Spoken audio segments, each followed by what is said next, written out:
سب سے پہلے میں آپ تمام حضرات کو عید الاضحیٰ کی خوب مبارکبادی پیش کرتا ہوں۔ اللہ تعالیٰ اس عید کو ہم سب کے لیے خیر و عافیت والی عید بنائے، اور اس عید کی برکت سے مولا جملہ وباؤں اور بلاؤں سے ہم سب کی حفاظت فرمائے۔ آج عید الاضحیٰ ہے اور تقریباً پوری امت آج عید الاضحیٰ کی 2 رکعت ادا کرنے کی کوشش میں ہے۔ بعض لوگوں کو عید پڑھنے کی اور عید میں شرکت کی سعادت میسر آئی، اور بعض حضرات کو کچھ پابندیوں کی وجہ سے عید سعید کی نماز کی برکتیں نہیں مل سکی۔ سال گزشتہ بھی ایسا ہی رہا۔ اللہ رب العزت اپنے غضب کو دور فرمائے اور ہمارے لیے مسجدوں اور عیدگاہوں کو کشادہ فرمائے۔ میرے عزیزو، اس عید الاضحیٰ میں ایک عظیم پیغام ہے، اور سارے لوگ جانتے ہیں کہ یہ بہت ساری یادوں کا ایک مجمع ہے، بہت ساری یادوں کا ایک مجموعہ ہے۔ اس میں سنت ابراہیمی ادا کی جاتی ہے، حضرت سیدنا ابراہیم علیہ الصلاۃ والتسلیم کی قربانی کی یاد تازہ کی جاتی ہے، اور حجاج کرام انہی دنوں میں عرفات، منی، مزدلفہ میں اپنے ارکان ادا کر رہے ہوتے ہیں، مناسک حج ادا کر رہے ہوتے ہیں۔ ان میں بھی ہر رکن تقریباً کسی نہ کسی کی یاد ہے۔ وہاں پر صفا مروہ پر دوڑنا حضرت ہاجرہ کی یاد ہے۔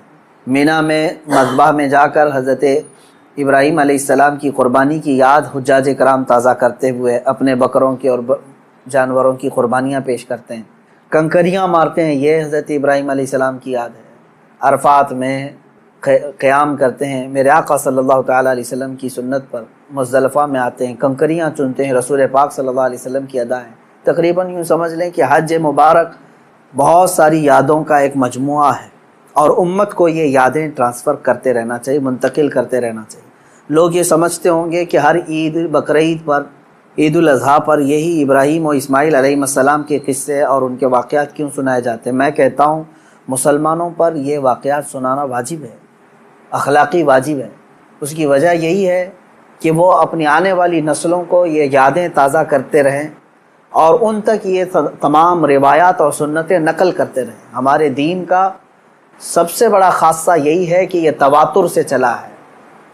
ہمارا دین جو ہے سینہ بسینہ اور سلسلہ بسلسلہ چلتا ہوا آیا ہے۔ اس لیے ہم سب کو چاہیے کہ ان ایام میں اپنے اولاد کو، اپنی نسلوں کو ان کی یادیں بتائیں، اور یہ تمام واقعات بتائیں کہ کیا ہوئے تھے۔ میں تفصیل میں نہ جاتے ہوئے آج کے دن کا ایک عظیم پیغام آپ سب تک پیش کرنا چاہوں گا۔ بقرعید میں ویسے تو تفصیلی جو واقعہ ہے وہ یوں ہے، اس کا میں اجمال بتا کر کے اپنا میسج دینا چاہتا ہوں۔ سیدنا ابراہیم خلیل اللہ علیہ الصلاۃ والتسلیم اللہ تعالیٰ کے ایک نبی ہیں، برگزیدہ پیغمبر، ایسے جلیل القدر نبی کہ انبیاء کرام علیہ السلام 1,24,000 کم و بیش نبیوں میں حضور اکرم صلی اللہ تعالیٰ علیہ وسلم کے بعد جو سب سے بڑا مرتبہ ہے وہ حضرت ابراہیم علیہ السلام کا ہے۔ حضور صلی اللہ علیہ وسلم کے بعد جو سب سے بڑا مقام ہے وہ حضرت ابراہیم علیہ السلام کا۔ سیدنا ابراہیم علیہ الصلاۃ والتسلیم کی اولاد نہیں تھی، آپ نے تقریباً 90 سال عمر پائی اس وقت تک، بلکہ آپ کی عمر اس سے بھی زیادہ ہوئی۔ جب آپ کی عمر پاک 90 سال تک ہوئی تب تک کوئی اولاد نہیں تھی۔ آپ کی زوجہ ایک حضرت سارہ ہیں اور دوسری حضرت ہاجرہ ہیں۔ پھر روایات یہ بتاتی ہیں کہ 100 سال کی عمر ہو گئی، لیکن حضرت ابراہیم علیہ السلام نے دعا کرنا نہیں چھوڑا تھا۔ یہاں سے یہ پتہ چلتا ہے کہ بندہ مایوس نہ ہو۔ ویسے تو 70 سال 80 سال مرد کے ہو جائیں تو وہ اپنی اولاد ہونے سے مایوس ہو جاتا ہے کہ اب میری عمر نہیں رہ گئی، لیکن وہ خلاق کائنات جسے چاہے عطا کرے۔ جب وہ حضرت مریم کو شوہر کے بغیر ان کو بیٹا دے سکتا ہے، اور حضرت صالح علیہ السلام کی پتھر سے اونٹنی پیدا کر سکتا ہے، تو وہ پھر مولا تعالیٰ 90 سال کیا 100 سال کے بعد بھی چاہے تو اولاد عطا کر سکتا ہے۔ دعا کرنا ترک نہ کریں۔ حضرت ابراہیم علیہ السلام کی دعا قرآن پاک میں موجود ہے۔ آپ یہی دعا کرتے تھے، رب ہب لی من الصالحین، اے اللہ مجھے صالح اولاد عطا فرما، صالحین میں سے مجھے نسل عطا فرما۔ حضرت ابراہیم علیہ الصلاۃ والتسلیم کی اس دعا کو قرآن پاک میں بھی آپ تلاوت میں پائیں گے۔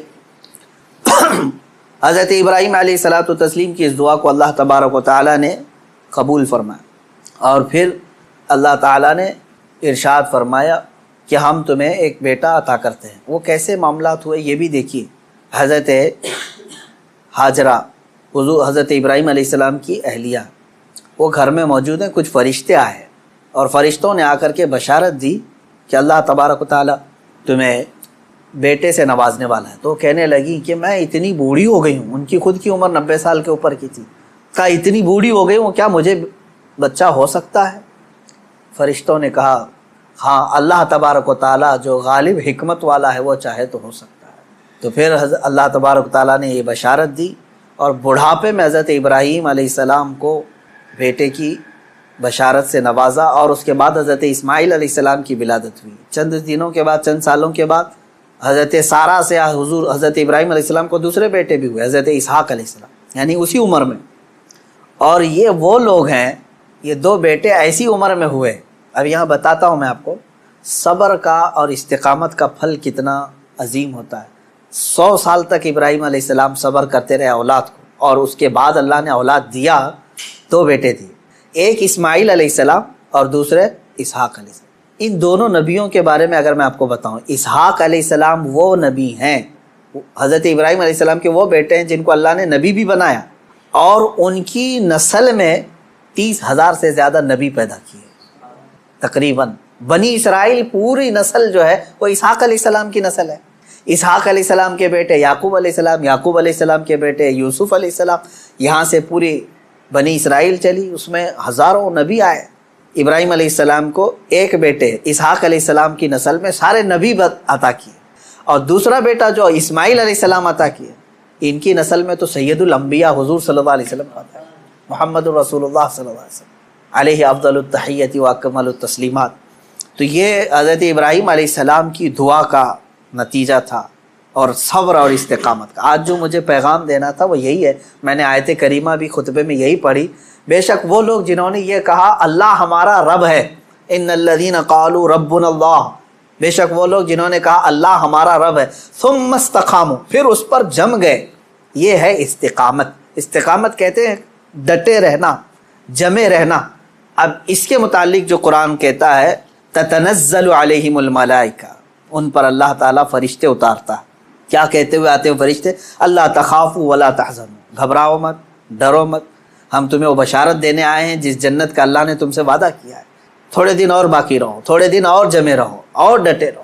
یہ استقامت کرتا ہے بندہ، استقامت پر فائز ہوتا ہے تو فرشتے اس کی مدد کے لیے اترتے ہیں۔ ہاں اتنا ہے کہ ہلا دیے جائیں گے، تمہاری خواہشات کے خلاف معاملات آئیں گے، تمہارے نفس کے خلاف معاملات آئیں گے، اسی پر جمے رہنے کا نام استقامت ہے۔ اور استقامت کا معنی اتنا عظیم ہے کہ صوفیہ اکرام نے کیا فرمایا معلوم ہے؟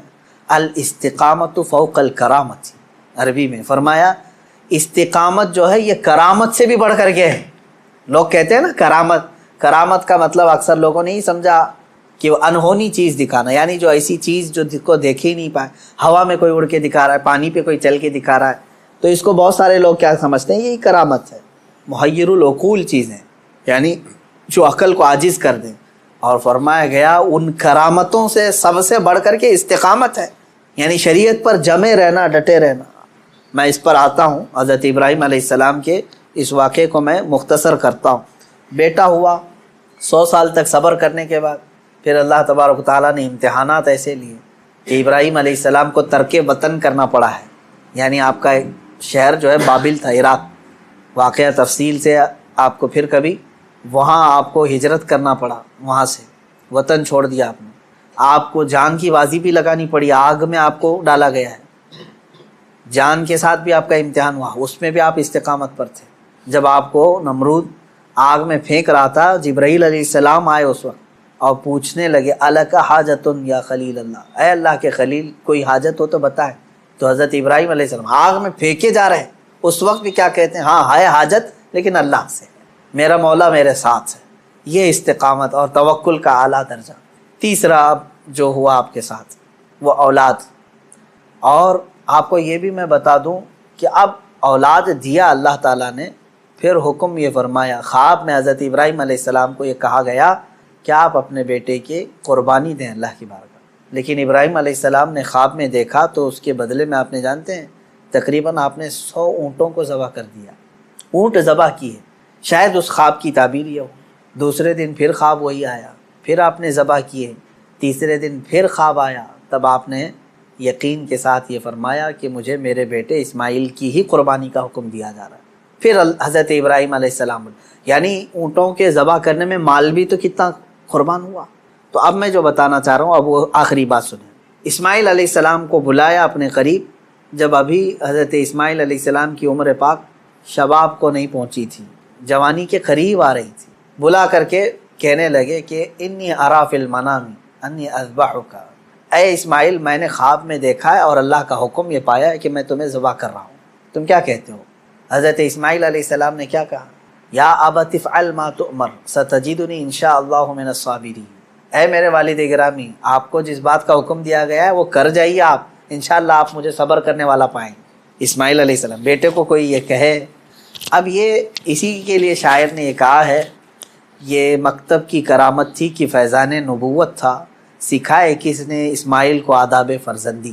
ہاں بہرحال اب جو معاملہ پیش آیا وہ پتہ ہے آپ کو، حضرت اسماعیل علیہ السلام کو لے گئے مینا میں، وہ جگہ آج بھی باقی ہے جہاں حجر اسماعیل کہہ کر کے ایک پتھر رکھا گیا ہے، وہاں پر اسماعیل علیہ السلام کو لٹایا گیا۔ ابراہیم علیہ السلام نے اپنی آنکھوں پر پٹی باندھ دی، ان کے ہاتھ پیر کو باندھ دیا، اور اس کے بعد تیز چاقو سے ان کے گردن پر چھری چلائی، لیکن چھری نہ چلی۔ روایات یہ بتاتی ہے کہ آپ نے اس چھری کو پتھر پر مارا، پتھر دو ٹکڑے ہو گیا، کٹ گیا، لیکن نرم و نازک گلا نہیں کٹا، 2 مرتبہ نہیں کٹا۔ تیسری مرتبہ آپ نے زور سے چلایا تو کٹ گیا مگر گلا نہیں۔ اللہ تبارک و تعالیٰ کے حکم سے جبرائیل علیہ السلام ایک دمبا جنت سے لے آئے اور اسماعیل علیہ السلام کو وہاں سے ہٹا کر کے دمبا رکھا، دمبا ذبح ہو گیا۔ اسماعیل علیہ السلام کھڑے رہے۔ ابراہیم علیہ السلام جب ذبح کر چکے تو اپنی آنکھوں سے پٹی ہٹا کر کے آپ اللہ کا شکر ادا کر رہے تھے کہ اے مولا تیرا جو حکم تھا وہ میں نے مکمل کر دیا۔ تو جب آپ نے پٹی ہٹا کر کے دیکھی تو بکرا ذبح ہے اور اسماعیل علیہ السلام سلامت ہے، تو رب تبارک و تعالیٰ نے یوں ارشاد فرمایا، قد صدقت الرؤیا یا ابراہیم، اے ابراہیم تو نے ہمارے بتائے ہوئے خواب کو سچ کر دکھایا۔ وَنَادَيْنَاهُ بِذِبْحٍ عَظِيمٍ، ہم نے اسماعیل کو ذبح عظیم کے نام سے پکارا۔ اللہ تعالیٰ نے فرمایا، اللہ تبارک و تعالیٰ یہ امتحان لے رہا تھا۔ یہ انبیاء اکرام علیہم الصلاۃ و تسلیم کے ساتھ ہے، ایسا نہیں ہے کہ سارے لوگ یہ کر پائیں گے۔ وہ اس درجے کے ایمان والے تھے، ان کو اسی انداز سے امتحان لیا گیا۔ اب جو بات 2 چیزیں عرض کرنی ہے، پہلی بات تو یہ ہے کہ بعض مفسرین نے اور عاشقان رسول نے اس میں پیارا نقطہ یہ بیان فرمایا، گلا نہ کٹنا، ذبح نہ ہونا کیا وجہ تھی؟ تو فرمایا گیا اس لیے کہ اسماعیل علیہ السلام کی پیشانی میں نور محمدی تھا، حضور اکرم صلی اللہ تعالیٰ علیہ وسلم کا نور پاک تھا، انہی کی نسل میں حضور تشریف لائے، ابھی دنیا میں نور محمدی کو آنا تھا۔ اب بعض مفسرین اس بات پر ہی نہیں رکتے بلکہ ان تمام چیزوں کو اوپر تک لے جاتے ہیں۔ ابراہیم علیہ السلام کو آگ نے نہیں جلایا، وہاں پہ بھی نور محمدی ان کے پیشانی میں تھا۔ نوح علیہ السلام کی کشتی غرق نہیں ہوئی اس لیے کہ نوح علیہ السلام کی پیشانی میں بھی نور محمدی تھا۔ بہرحال دوسری بات میں جو بتانا چاہ رہا ہوں وہ 4 چیزیں تھیں، ابراہیم علیہ السلام کا وطن سے ہجرت کرنا، ان کا آگ میں ڈالا جانا اور ان کا جانوروں کو ذبح کرنا، پھر چوتھے نمبر پر اولاد۔ کوئی بھی انسان اپنی زندگی میں 4 چیزوں سے بے انتہا محبت کرتا ہے، 4 چیزیں اس کی بہت محبوب ہوتی ہیں۔ پہلی چیز اس کا وطن، جہاں پر پیدا ہوا، جہاں رہ رہا ہے، اس سے وہ محبت کرتا ہے۔ دوسری چیز وہ اپنے مال سے محبت کرتا ہے۔ تیسری چیز وہ اپنی اولاد سے محبت کرتا ہے۔ چوتھی چیز وہ اپنی جان سے محبت کرتا ہے۔ اور امتحان انہی چیزوں سے ہوتا ہے جس سے محبت کیا جاتا ہے، ایسی دوسری چیزوں سے نہیں امتحان لیا جاتا۔ آپ کو جو چیز ناپسند ہے میں کہوں وہ دے دو، وہ فوراً اٹھا کے دے دیں گے، جیسے گھر میں رکھا ہوا کچرا اٹھا کر کے فقیروں کو دے دیتے ہیں۔ ہاں امتحان تو اس وقت ہوگا جو اپنے مزے کی اور پسندیدہ چیز آپ بنا رہے تھے اور پھر آپ کو کہا گیا اس میں سے دے دو، تب مشکل ہو جاتا ہے۔ ہاں جو دے دیا اور پھر وہ امتحان میں کامیاب ہوا، اپنی پسندیدہ چیز۔ ابراہیم علیہ السلام سے جو امتحانات لیے گئے وہ 4 محبوب چیزوں سے امتحان لیے گئے، اور اب 4 امتحانات میں ثابت قدم رہے۔ آپ نے وطن بھی ترک کیا، جان بھی جوخم میں ڈالی، اولاد بھی اور اپنا مال بھی۔ پھر اللہ تبارک و تعالیٰ نے اس عظیم مقام پر آپ کو فائز فرمایا جو حضرت ابراہیم علیہ السلام کو آج بھی کیا لقب ہے معلوم؟ ابو الانبیاء کہا جاتا ہے۔ ابو الانبیاء یعنی نبیوں کے باپ ہیں۔ اب عزیزان گرامی، ان واقعات میں میرے سنانے کا مقصد یہ تھا کہ ہمارے بچوں تک یہ واقعہ پہنچ جائے تفصیل سے پھر آپ اپنے گھروں میں اپنی اولاد کو سنائیں ضرور. لیکن اس پورے واقعے سے ایک جو جذبہ ملتا ہے وہ ہے استقامت کا. یہی میرا میسج ہے آج کا, یہی میں پیغام دینا چاہتا ہوں. کسی بات پر جمے رہنا, ڈٹے رہنا, یہ انبیاء کی سنت ہے. ہاں ہلا دیے جائیں گے, تمہیں تکلیف میں ڈالا جائے گا, لیکن جمے رہو گے تو اسی طرح کے انعامات کی بارشیں بھی ہوں گی. آپ کو پتہ ہے حضرت بلال حبشی رضی اللہ تعالیٰ عنہ کو جب مکہ والے زنجیروں میں جکڑتے تھے یا پھر رسی باندھ کر کے مکہ کی گلیوں میں کھینچتے تھے, صحابہ اکرام حضور صلی اللہ علیہ وسلم کی بارگاہ میں تشریف لائے, عرض کرنے لگے یا رسول اللہ صلی اللہ علیہ وسلم کیا ہم حق پر نہیں ہیں؟ حضور نے فرمایا کیوں نہیں؟ کہا پھر کیوں ہمیں اتنی تکلیف دی جاتی ہے, کیوں ہمیں اس طرح سے غریب صحابہ کو مارا جاتا ہے؟ ہم حق پر ہیں تو پھر یہ ہمارے اوپر حاوی کیوں ہوتے ہیں؟ آپ سنیں, بہت سارے لوگوں کا آج بھی سوال یہی ہے کہ آج ہم اتنی بڑی تعداد میں ہیں, ہم ہی خدا کی عبادت کرتے ہیں, ہم ہی رسول پاک کی رسالت کا اقرار کرتے ہیں, قرآن کے قاری ہم ہیں, اذان کے دینے والے ہم ہیں, نمازوں کے قائم کرنے والے ہم, تکلیف ہم ہی کو سب سے زیادہ ہے, مارے جا رہے ہیں ہم ہی سب سے زیادہ آج دنیا میں. یہ سوال آج بھی گردش کرتا ہے. صحابہ بھی یہ سوال لے کر کے حضور پاک صلی اللہ علیہ وسلم کی بارگاہ میں حاضر آئے. میرے آقا صلی اللہ علیہ وسلم نے جواب میں جو ارشاد فرمایا وہی ہم سب کے لیے بھی آج عبرت ہے, وہی آج ہم سب کے لیے بھی درس ہے. حضور اکرم صلی اللہ علیہ وسلم نے اس صحابی سے فرمایا جنہوں نے سوال کیا, کہا کہ اللہ تبارک و تعالی جس کا جیسا ایمان ہوتا ہے ویسا امتحان لیتا ہے, اور آج تم لوگوں سے جو امتحانات لیے جا رہے ہیں صحابہ سے, حضور نے فرمایا اس سے کئی درجہ کٹھن امتحانات انبیاء سے لیے گئے.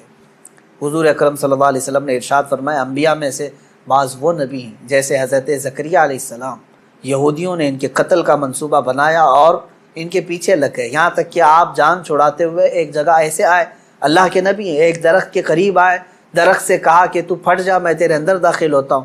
زکریا علیہ السلام اس درخت کے اندر آئے, یہودیوں نے پیچھا کیا کافی دیر تک, شیطان ابلیس لعین یہودیوں کو اشارہ کر کے بتایا اس درخت کے اندر وہ چھپے ہوئے ہیں, تم آری لو اور اوپر سے کاٹ ڈالو. یہودیوں نے اس درخت کو اوپر سے کاٹنا شروع کر دیا. جس پورے درخت کے پیٹ کے اندر حضرت زکریا علیہ السلام ہے, اوپر سے آری سے وہ کاٹتا جا رہا ہے یہودی, اور وہ سب کاٹتے جا رہے ہیں. آری کے کٹنے کی آواز آپ کو آ رہی تھی اور سر مبارک تک پہنچ چکا تھا. آپ آواز نکالتے, اللہ تبارک و تعالیٰ کی طرف سے یہ حکم آیا اے زکریا صبر کر جاؤ, اور اگر اس پر تم نے صبر نہیں کیا تو صابرین میں سے تمہارا نام نہیں آئے گا. حضرت زکریا علیہ السلام خاموش ایسے رہے کہ پوری آری نے سر کو چیر دیا, بدن کو چیر دیا, پورے جسم کو چیر دیا, لیکن آپ نے آہ تک نہیں کہا, اف یہ تمام الفاظ بھی نہیں ادا کیے. احادیث میں یہ حضرت زکریا علیہ السلام کا استقامت, آپ جمے رہے, ڈٹے رہے, کٹ گئے, جسم پاک دو الگ الگ ٹکڑوں میں تبدیل ہو گیا. اب اندازہ کریں ان واقعات کو حضور اکرم صلی اللہ علیہ وسلم نے صحابہ کو سنائے. حضرت یحییٰ علیہ السلام پیش کیے گئے, 33 سال کی جوانی ہے, بادشاہ کے خلاف آپ نے فتویٰ دیا تھا, وہ 2 بہنوں کو ایک نکاح میں رکھا تھا, آپ نے فرمایا حرام ہے تیرے. بادشاہ نے کہا تم کیا مجھے بھی فتویٰ دو گے, مجھے بھی سکھاؤ گے؟ حضرت یحییٰ علیہ السلام نے کہا اللہ کی شریعت ہے, وہ ہر ایک پر نافذ ہے. اس بادشاہ نے اپنے خلاف اس فتوے کو دیکھ کر کے آپ کے قتل کا حکم دیا, اور آپ کو قتل بھی کیا گیا. آپ کا سر مبارک الگ کر کے تشت میں رکھا گیا. نبی کی بات کر رہا ہوں, حق بات بولنے پر یہ مصیبتیں آئیں گی. اسی لیے شاعر نے بہت اچھے انداز میں کہا یہ شہادت گئے الفت میں ہے قدم رکھنا, لوگ آسان سمجھتے ہیں مسلمان ہونا. ہاں لوگ یہ سمجھتے ہیں کہ آپ مسلمان ہیں, ہم کو تو کچھ ہونا ہی نہیں چاہیے.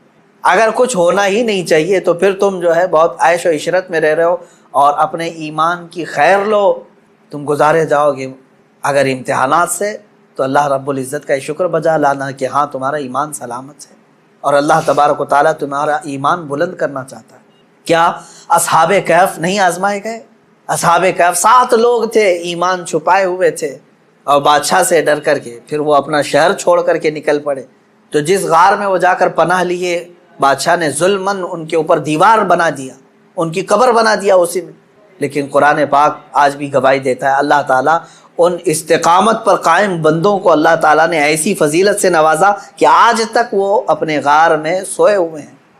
اور قرآن کہتا ہے کہ سورج بھی ان کے اوپر سے ڈائریکٹ نہیں جاتا, جب کہف پر آتا ہے غار پر تو یا تو دائیں ہو جاتا ہے یا بائیں ہو جاتا ہے. وَتَرَى الشَّمْسَ إِذَا طَلَعَت تَزَاوَرُ عَنْ كَهْفِهِمْ ذَاتَ الْيَمِينِ وَإِذَا غَرَبَت تَقْرِضُهُمْ ذَاتَ الشِّمَالِ۔ سورہ کہف میں ایمان پر قائم رہنے والوں کے لیے اللہ تعالیٰ انعامات نازل کرتا ہے۔ آج کے دور میں بہت سارے لوگ پریشان اس بات سے ہیں، ارے کیا ہو جائے گا ہمارے ساتھ، اور خصوصاً علماء سے میں یہی گزارش کروں گا کہ حق بات بولنے میں اگر گردن چلی جاتی ہے تو اس کی پرواہ نہ کریں، اس لیے کہ یہ ہماری شریعت میں صحابہ کی سنت اور تابعین کی سنت رہی ہے۔ مجھے ایک بات یاد آتی ہے، سیدنا امام احمد بن حنبل رضی اللہ تعالیٰ مشہور امام ہیں، تقریباً ہمارے اماموں میں سے جو سب سے زیادہ تکلیف اٹھانے والے، مشقت اٹھانے والے امام وہ امام احمد بن حنبل ہیں۔ اللہ تبارک و تعالیٰ ان کی تربت پر ہزاروں رحمتیں نازل کرے۔ کبھی امام احمد بن حنبل کو پڑھ لینا، آنکھیں بھیگ جائیں گی۔ اپنے زمانے کی سختیاں انہوں نے برداشت کی ہیں، وقت کے ظالم خلفاء کے خلاف کھڑے ہوئے ہیں۔ خلیفہ بنتے تھے، کچھ لوگ سیاست میں آتے تھے اور اپنی طاقت کے زور پر چاہتے تھے کہ ہمارا ہی حکم نافذ ہو، شریعت نہیں، قرآن نہیں۔ بہت سارے نفس پرست اس طرح کے بادشاہ آئے، بہت سارے لوگ ایسے آئے ہر زمانے میں۔ اسی لیے اقبال نے سچ کہا تھا، ستیزہ کار رہا ہے ازل سے تا امروز، شرار ابو لہبی سے چراغ مصطفی۔ یعنی مصطفیٰ کریم صلی اللہ علیہ وسلم کے اس چراغ کو ابو لہب کی شرارتوں سے، اس کے چنگاریوں سے ہمیشہ معرکہ رہا ہی ہے۔ امام احمد بن حنبل کو کوڑے مارے جاتے تھے۔ کوڑا جو ہے چمڑے کا ایک بیلٹ ہوتا تھا، کافی موٹا، اور ننگی پیٹ کر کے جب مارا جاتا تھا۔ آج کے زمانے میں اگر مارا جائے تو میں سمجھتا ہوں چمڑی اس سے لگ کر کیا جائے گی۔ 100 کوڑوں کی سزا ہوتی تھی، اکثر 100 کوڑوں میں تو لوگ انتقال کر جاتے۔ حضرت امام احمد بن حنبل کو 3 خلفاء آئے نئے اور ہر ایک نے کوڑے مارے، ہر ایک نے، کہ تم اپنا حکم بدل دو۔ وہ حق بات پر قائم تھے اور قائم رہے۔ امام احمد بن حنبل ایک جگہ گزر رہے تھے، اس وقت کا ایک مشہور ڈاکو تھا، چور تھا، اور وہ قریب میں آیا امام احمد بن حنبل سے جو بات کہہ رہا تھا آج ہم سب کے لیے عبرت ہے۔ اس نے کہا، اے احمد بن حنبل، 300 کوڑے کھائے تم نے، 100 200 300، مجھے دیکھو میں نے تقریباً چوری کے جرم میں 1500 کوڑے کھائے، لیکن ابھی بھی چوری چھوڑا نہیں میں۔ چوری کرتا پکڑا جاتا، چوری پر اتنے 100 کوڑے نہیں مارے جاتے، کبھی 20 کوڑے، کبھی 25 کوڑے، کبھی 40 کوڑے، قاضی اس طرح لگاتے رہتے۔ تو وہ گن کے رکھا ہوا ہے، وہ کہتا ہے میں نے اب تک 1500 کوڑے کھا لیے لیکن ابھی چوری چھوڑا نہیں ہوں۔ وہ کہتا ہے کہ میں 1500 کوڑے کھا کر کے چوری نہیں چھوڑا، تم 300 کوڑوں پر حق بات کو نہیں چھوڑ دینا۔ 100 کوڑے کھا کر کے استقامت اور حق بات سے تم ہٹ نہیں جانا۔ امام احمد بن حنبل رضی اللہ تعالیٰ اس بات سے بہت متاثر ہوئے اور انہوں نے اس کو بیان فرمایا کہ اس کے ایک جملے نے مجھے اور بڑا حوصلہ دے دیا۔ آج میں یہی کہتا ہوں میرے عزیزوں، لوگ جیل جاتے ہیں ریپ کیس میں، لوگ پکڑے جاتے ہیں چوری میں، ڈکیتی میں، مرڈر کیس میں، اور پھر چھوٹ کر کے آتے ہیں، پھر بھی نہیں چھوڑتے، پھر ان جرائم میں ملوث رہتے ہیں۔ نشے والے کو دیکھو، پکڑے جاتے ہیں، مارے جاتے ہیں، اندر لاک اپ میں رکھے جاتے ہیں، پھر آتے ہیں، چھوٹتے ہیں، پھر وہی کام کرتے رہتے ہیں۔ میں علماء سے اور اہل حق سے یہی کہوں گا کہ جب جرائم پیشہ لوگ سزا پا کر کے بھی اپنے جرائم سے نہیں ہٹ پاتے تو تمہیں تو آج حق بولنے پر اب تک کوئی سزا تو نہیں ملی۔ ہونا یہ چاہیے کہ اگر حق بات بولنے پر مجھے سزا بھی مل جائے تو میں حق بات پھر سر چڑھ کر کے بولوں، کہ پھر میں پھانسی کے پھندے پر بھی بولوں گا، تختہ دار پر بھی بولوں گا۔ یہ حق بات اور جرأت کے ساتھ بولنے کی ہر ایک کے اندر اللہ توفیق عطا فرمائے۔ آج سخت ضرورت ہے۔ میں مسلمانان ہند سے کہوں گا، اب حالات ایسے ہیں کہ تمہارے استقامت کا امتحان ہوگا، تم ایمان پر کتنے ڈٹے ہو، تم شریعت مصطفیٰ صلی اللہ تعالیٰ علیہ وسلم پر کتنے جمے ہو، یہ تمہیں آزمایا جائے گا۔ آج بہت سارے صلح کلی وہ ہیں سیکولر جو اپنے آپ کو کہتے ہیں، وہ یہ بھی اچھا وہ بھی اچھا، چھوڑو میاں کائے کا فساد۔ ہم کوئی فساد کی بات نہیں کر رہے ہیں، ہم صرف اتنی بات کہہ رہے ہیں جس نبی کا تم نے کلمہ پڑھا ہے اس نبی سے وفاداری کرو، اس رسول پاک صلی اللہ تعالیٰ علیہ وسلم کے پورے ہو جاؤ۔ تم اپنے ماں باپ کے خلاف گالیاں سننا نہیں چاہتے اور حضور پاک صلی اللہ علیہ وسلم پر گالیاں دی جاتی ہیں، تب تم کہتے ہو نہیں یہ سیکولر چیز ہے، سب چلتا ہے، معاذ اللہ رب العالمین۔ ایسی سیکولر بھاڑ میں جائے، اور ایسی سیکولرزم سے ہم پناہ مانگتے ہیں، اللہ کی پناہ، ایسی منافقت سے جس میں بندے کا ضمیر اور اس کا ایمان ختم ہو جاتا ہے۔ اے میرے عزیزو، استقامت کو سیکھو اور اس پر قائم رہو، جمے رہو۔ صحابہ اکرام کی تاریخ پڑھو گے، تابعین اولیاء کاملین کی تاریخ پڑھو گے، تمہیں پتہ چلے گا میں بار بار اپنی تقریروں میں ذکر کرتا رہتا ہوں، علامہ کفایت علی کافی رحمۃ اللہ علیہ، مجاہد آزادی، ایسے بزرگ عالم دین ہیں جن کو انگریزوں نے پکڑ کر کے گرفتار کر کے اپنے قلعے میں رکھا، تقریباً 7 دن تک آپ کے جسم پر گرم استری پھیرتے تھے، گرم کر کے استری کو، پریس جو ہوتی ہے اس کو جسم پر پھیرتے تھے، چمڑی جل جاتی تھی، اور جب رات کا وقت ہوتا تھا تو ان جلی ہوئی چمڑیوں پر وہ انگریز نمک چھڑکتے تھے، جسم پر نمک مارتے تھے، اور اس کے باوجود اتنے پر کم نہیں، اسی کافی رحمۃ اللہ علیہ کو بھرے چوک پر بازار میں پھانسی کے پھندے پر انہوں نے لٹکایا۔ ایک جم غفیر نے دیکھا مجمع عام میں آپ کو پھانسی پر لٹکایا جا رہا تھا، لیکن ذرا برابر بھی پیشانی پر شکن ہے، چہرے پر ملال ہے، کہیں کوئی افسردگی ہے، پشیمانی ہے، کچھ نہیں ہے، کھلا چہرہ، تختہ دار پر جانے والا بھی عاشق رسول یہ گنگناتے ہوئے جاتا ہے، کوئی گل باقی رہے گا نہ چمن رہ جائے گا، پر رسول اللہ کا دین حسن رہ جائے گا، اطلس و کم خواب کی پوشاک پہ نازا نہ ہو، اس تنے بے جان پر خاکی کفن رہ جائے گا، سب فنا ہو جائیں گے، سب فنا ہو جائیں گے وہ لیکن حشر تک، سب فنا ہو جائیں گے کافی وہ لیکن حشر تک، نعت حضرت کا زبانوں پر چلن رہ جائے گا۔ یہ حضرت کفایت علی کافی رحمۃ اللہ تعالی علیہ کی استقامت ہے۔ ایک اور بزرگ ہیں حضرت عنایت احمد کاکوروی رحمۃ اللہ علیہ، ان کو سزا دی گئی انڈمان نکوبار میں کالا پانی، علامہ فضل حق خیر آبادی رحمۃ اللہ علیہ۔ کچھ وہ علماء بھی ہیں جن کو ایسی سزائیں دی گئی تھی کہ ریڑھ کی ہڈی توڑ دی گئی، وہ کھڑے نہیں ہو سکتے تھے، یعنی ان کو 5 6 سال تک ایسی جگہ پر بٹھایا گیا کہ ان کی گردن سیدھی نہیں ہو سکتی تھی، چھت اتنا نیچے کر کے ان کو اس طرح سے رکھا گیا کہ پوری کمر کی ہڈی سے لے کر کے گردن تک مڑ چکی تھی۔ ایک انگریز، وہ خود اپنی کتاب میں لکھتا ہے کہ دلی کی سرزمین پر میں اپنے ایک بڑے آقا سے ملنے کے لیے گیا تو اس کے گھر میں کباب کی بو آ رہی تھی، میں نے پوچھا اتنی رات گوشت کی بھوننے کی خوشبو کہاں سے؟ تو اس نے اپنے گھر کے پیچھے والا دروازہ کھول کر کے بتایا وہاں پر علماء اہل سنت کو آگ